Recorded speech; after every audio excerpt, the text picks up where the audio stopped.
Hi everyone, and welcome to the Wits Students Physician Society YouTube channel. We have recently launched our brand new research competition in collaboration with UCT MedSoc and the Undergraduate Journal of Medical Research. We have a brand new YouTube series where we go into all things research and will help you with your submissions. We hope you enjoy it. So here are some tips when you're writing short reports, review articles, and manuscripts. My name is Liz Wolvaardt. I'm from the University of Pretoria, and there's my email address. For the undergraduate research in health journal, a research article is 3,000 words, a review paper is 3,000 words, and a scientific short report is 1,500 words. And that's typically what, if you are doing this format, you're most likely to be doing a review paper or a scientific short report. And if you've been doing a bit of a bigger study with your supervisors and so on, then you're more likely to be a research article. The short report is with usually small sample sizes in a single piece. So you've entered shark-infested waters, so read the instructions. You must be very careful to read the instructions and do it exactly as they want it, because what you do want to do is pass the first round of whether the editor-in-chief decides to send it out for review or not. If you could not be bothered to get the basics right, the word count, the format, the number of submissions, and that I've put in for you under discussion around the letter to the editor, then they're just going to say, well, the person couldn't be bothered. They've taken some assignment for one of their modules and they've slapped it in here, and the reviewers we're not going to waste the reviewers' time. We have to then try and understand, is this a short report? What on earth are we doing? So at least get the first part, get the instructions right. So if you're doing a research manuscript, and I'm only going to focus on that because the principles are the same, whether it's a short report or a review article, actually you've got to think of it in one way. You're leading your reader down a specific path, and you never want them to turn around. That's why I've used the rocks there. There's no space in a manuscript to start to explain something and then go backwards, make them turn around and go backwards to understand something. You write and they only go one direction, and you determine that direction. So be very specific in what you want them to know. You don't want them to look to the left, to the right, go backwards. So we write in a different order than which we read it. So we always start with the easier content. We write plain English. We change that later on. We edit. We can use ChatGPT as a language editor. You check against what the journal wants, and then you edit before you submit it again. So important, the first round is to get it down, and then you get it better. So we normally start writing these kinds of manuscripts with the methods because it's the simplest section and it's the most, it's got no imagination needed. You did what you did in the order in which you did. So let's look at that. So it's a recipe. If these are two very different products, on the left is what I would call a pancake, in other words, but on the right, I would call this a crumpet or a flapjack. But Americans would call the one on the right a pancake and on the one on the left a crepe. So we've got to be very specific when we write out our methods that the person whoever is going to repeat it lands up with exactly the same product. So, this is a section in which you're very pedantic. So only spend about 500 words for a research article, or half of that for a short report for this section. So first sentence, you state your study design. This was an analytical cross-sectional study, full stop. Nothing more, for example. The second and the third sentences, you explain the study population. The study population were medical students at the University of X. That is your study setting. You've given the University of X already. Who was the sample? You sampled all the, all the third year medical students. So those are the people that you wanted to ask. Then, from then on, so it's sentence 5 and ongoing, you tell us how you picked them. For example, did you do a purpose of sampling, if it was a qualitative study, or did you do a randomized sample? And so what did you name the sampling strategy? It was random, for example. How did you do a random sample? You put names in a hat or student numbers in a hat. How big was the sample? It was, let's say, the sample size had to be 122. And you just say who was not included. Anybody who had not repeated a year was not included in the sample. That depending on your study, of course. And then after that, you put in, first you say, how did you collect the data? So you distributed the questionnaire to the class reps. was a paper-based questionnaire, had 5 questions. You used the class rep distributed it. It was in paper. There was a box in the front of the lecture hall where the people put it in afterwards. You left it there for a week, blah, blah, blah. Then how did you analyze it? Well, you extracted the data into Excel, and then you used Excel to do proportions and some basic analysis. You decide what you did there. Then you describe your ethical considerations. This had ethical permission and used from the University of, let's say, the Himalayas where you are, and the name of the committee and the number. So look at an example when you get it, but write this out in this order, and then you will not forget something. The most important one here is the data collection and data analysis. You must say, if you use software, for example, for analysis, which software you use. Data collection, which were all the practical steps. If you did interviews, how long did they last? Where did they take place? Was it audio recorded, for example? So just look at an example of one that matches your study design to see, this is what they said. And I'm going to give you a tip later on to help you find it.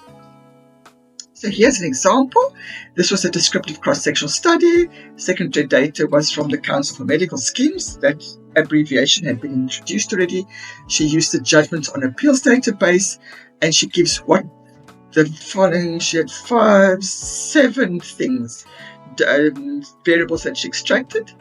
And then she used the list of the prescribed and minimum benefits, and the 25 chronic medical conditions were used to confirm whether conditions were prescribed minimum benefits or not. And she used the council's list of medical schemes to categorize if they were open or restricted. Her analysis, she put it into Excel spreadsheet. She gives the version there, and coded. And descriptive analysis or statistics, percentage and frequencies were used to summarize categorical data, and she used medians and interquartile ranges for numerical data. And she used data for the analysis. Permission to use the data was received from the Council of Medical Schemes, and she had approval from the University of Pretoria Faculty of Health Science Research Ethics Committee, and there is the number. So when you look at it, actually very short and sweet. That is what is done. This is a slightly easy one because she did secondary data analysis. Now, the next part to derive is the results. Now, the result is like an evidence board. You want to be able to, you're building up an argument. What's going to happen? And this is important for the next section. So here you're going to spend more words, about double the amount of words for a research article and for a short report. But the first thing a reader wants to read is, who were your participants or your respondents? So usually we start off with things like the response rate was 75%, and then we give so many, let's say 125 out of the denominator responded. And then table 1 summarizes the demographic details. So it's usually a table. And if, for example, you've decided to refer to this group as participants, then they stay participants. So the minute you sample from now until the end of the document, there are whatever you decided. So you must decide participant or respondent, but don't flip-flop, and certainly don't refer to them as the third-year medical students once you hit the sample, because they're not speaking for everybody. They're only your participants or respondents. Now, once you've done the first table, look at your results. Sometimes, just by pure chance, the order in which you ask the questions. Question 2 ultimately didn't say much. Well, then don't lead with the least interesting results. Have a look at your results and pick out of those which are the more interesting ones that you want to show. So it's not always in the order in which the questionnaire was designed, but decide the order in which you're going to prepare or present your results. So do a mind map, put some bubbles in, as many or as few as you need. And then, demographic one, you can't change that. What are the things you want to tell people? So demographic details, now you want to tell them about their opinions on something or another. Then you want to dig down within that. What do they think was the effect of that opinion or that experience, which leads to another thought, which leads to another thought. So this might be table 2 and 3, and that might be figure 3, and that might not have a figure or table, but it's some text and so on. So put the order, the logical order of your story here, and this is the order of the paragraph which you're going to write. So table 1 is your details of the participants. If you're doing qualitative, also put in a table, but for the themes. You've got 4 themes, put them in so we know what's coming. Otherwise, we just don't know if 4, 5, 20 themes are coming. If you're reporting on things like gender or sex, no need to put in a pie graph. A simple sentence will do. If you're putting a table, point out the most interesting, the one that's the highest or the lowest. People can read tables and figures, so do not repeat word for word. Tables you label above and figures you label below, and you may not put them in your document if you haven't referred to them in the text. So you want to say, Table 1 summarizes the opinions of something, or the demographic profile of the respondents, or yada, yada, yada, yada, brackets Table 2, and then I look at Table 2. So you must link it to the text. If you're using percentages, you must add up to 100, so you could put in your missing data as well. And if you've got small samples, less than 100, please always, in all of your things, state the number as well as the percentage. Because if 95% of students don't like research, the university is going to say, oh, well, we're not going to teach students research. 95% think it's useless. But the sample size might have been 12. Or whatever. So we always, with the smaller sample size, we have to cite the number, the N, the frequency. And if you're doing tables, so for example, here are tables. I am ashamed to say this was in a published paper of mine with a student. There must be some kind of internal logic. So here you can see she used the logic in the questionnaire, but ultimately it jumps around from responses from higher to lower, back and forth. So it's very difficult to understand. It would be easier to list it in descending order in number of responses, which is the same as descending order for the percentage.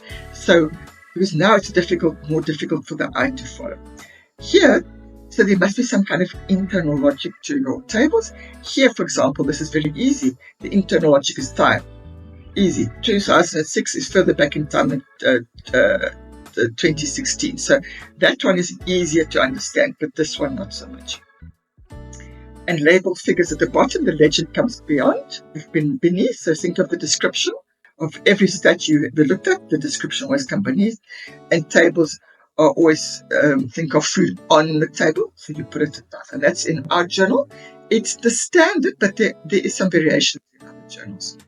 If you're doing qualitative research, you cannot add text. You cannot say, for example, Liz Wolvaardt said, well, you won't use my name to say, somebody said something and put it in inverted commas and use my words. You must use a code to identify who said it. And you explained your system of codes under your method section. So, for example, in this case, it was participant number 1, who was male and a registered nurse. And often it's just participant number 1, participant number 1. And if you're using short quotes, I'll show you an example. It's easier to knit it into the narrative, and the long quotes, you put a standalone quote. It's easier to read. So when it's long, we're indent. So this comes from another paper.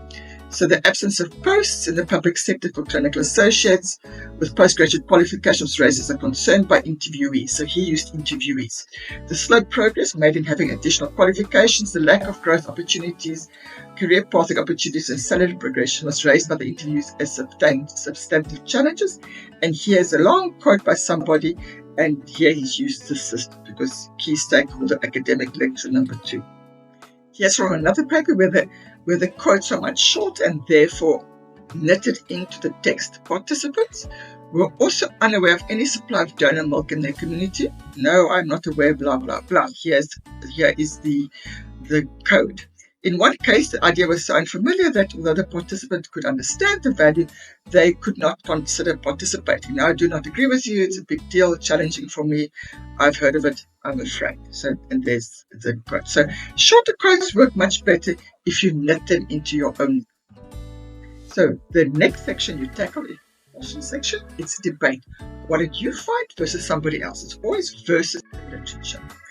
Here again, you're going to use a chunk of your word count, so 1,000 or 500, and it's best to start with a sentence that reminds the reader what the study was aiming to do. So here's an example. The study explored and described the views of key operational and strategic stakeholders on the current utility and employment strategies of ClinAs in selected public sectors. It reminds the reader in a 3,000-word paper what on earth begins by then they confused. From then onwards, you have no choice.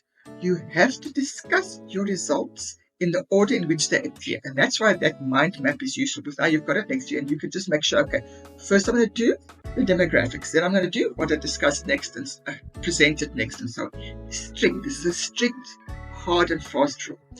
But when you do that, you must be quite modest. If it's quite a small study, you can use words like suggest. This results suggest that medical students are unlikely to access mental health resources, even though they repeat it, something like that. So you discuss, you don't repeat the results.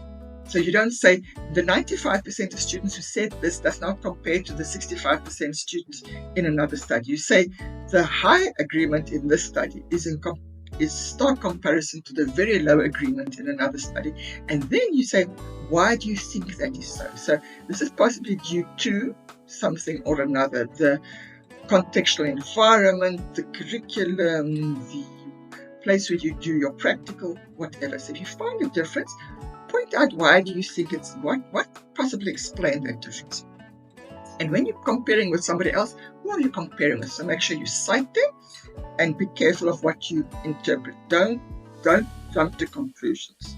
Don't say we must change our whole curriculum because some students didn't like something. Don't say we must stop exposing students to clinical work in clinics because of some minor thing. So that's where you rather come up with creative suggestions, so be careful. You must hedge, as they say, suggests and so on. So because, as I said, you've already decided the order in which your results are, then you use exactly this tool and you write your discussion exactly that same order.